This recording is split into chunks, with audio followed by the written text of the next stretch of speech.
Alrighty, hey there YouTube. I'm replacing the air conditioning lines on this Suburban. It's 4x4, it's got a 7.4 liter Vortec L29. It's got the rear auxiliary evaporator. What I'm finding here, we've got my old lines. This is not that bad of a job, all right? It really isn't. The hardest part was getting the rear lines on the evaporator off. And what ended up happening to me was it galled all the threads on the evaporator. So that would be the male side of these lines. Okay. So, these go up and under. So this steel nut with some rust and whatever, it's just going to destroy the threads on the evaporator. So that needs to get changed. Getting the evaporator box out is kind of a pain. I don't have a lot of light here, but there's 2 bolts underneath this vehicle, which I'm not going to show. I tried to get them off, and what happened was they're caged. The top of the bolt is caged in the bottom of this plastic. And when I tried to loosen mine up, it actually broke the cage on both of them. So those bolts aren't even attached to this plastic anymore.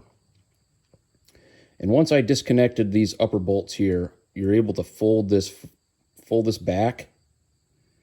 And there's 5 screws on the back side of this evaporator and heater core box. They're really hard to get. But what I'm going to suggest you use is a tight reach. Okay. 1/4 inch drive with like a 3-inch extension. And I forgot if it's like a 7mm head bolt. I highly recommend using that. Once you fold that forward and up, there's plenty of wiggle room for this getting into those 5 rear little screws. It's not that big of a deal. As long as you can break those 2 studs loose, I would just ignore them.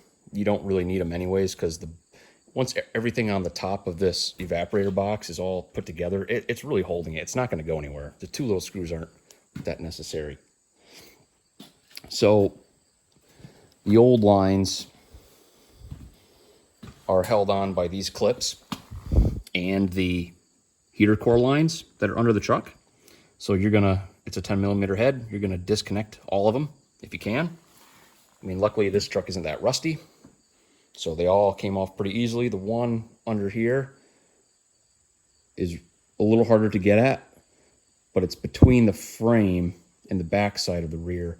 There's like 2 clips holding them. It's not that bad. Once you get them loose, you can pull back the heater core lines, and these lines essentially should slide out from under the vehicle. I cut my old lines and made it a little easier.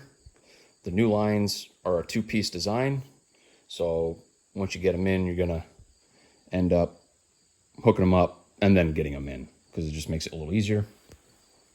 Getting the rear lines out, you got to pull the metal inner fender well off. It's really not hard. I even left this tire on. It's straight. And you can just finagle it in a certain way, and it'll come right out. It's not a big deal. If you move your air box and all that, it certainly makes it a lot easier. You got a bolt under right here on the other side. So, you don't have to fully take out the tray. There's really not much on this side to remove. And when you put the lines in, you can just do it right from underneath the truck and then just go on this side of the cab mount and pull back your heater core lines and make sure that these are above the heater core lines. All right.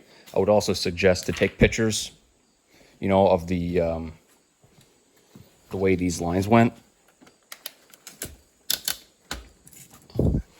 The new AC lines go kind of on the inside between the frame rail and the heater core lines, and then they're going to come down eventually here, and they're kind of going to be on the top of the old heater core lines, and then they run above them, and then they, you know, you just have to finagle that, and I haven't gotten that far.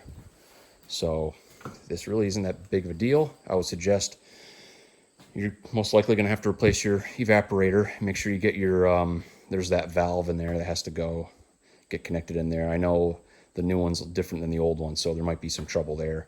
There's no need to be cutting that evaporator box up. I just don't see how it was ever that hard. I watched a lot of videos before I did this. It made it sound way harder than it seemed. Typically on these cars, so this is the fitting that went into the evaporator from underneath the car. And what ended up happening, I did end up renting a nitrogen tank and getting a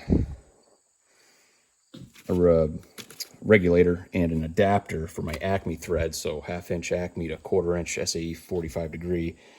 This is right where there was just a little bit of corrosion. And finally, after I finagled it, I thought I just needed an O-ring, but I ended up having a pinhole through this, and it ended up snapping finally. And that's why I'm changing both lines anyways. There's no point. I mean, it's going to leak right there. And that's where it goes in. So I highly recommend getting nitrogen.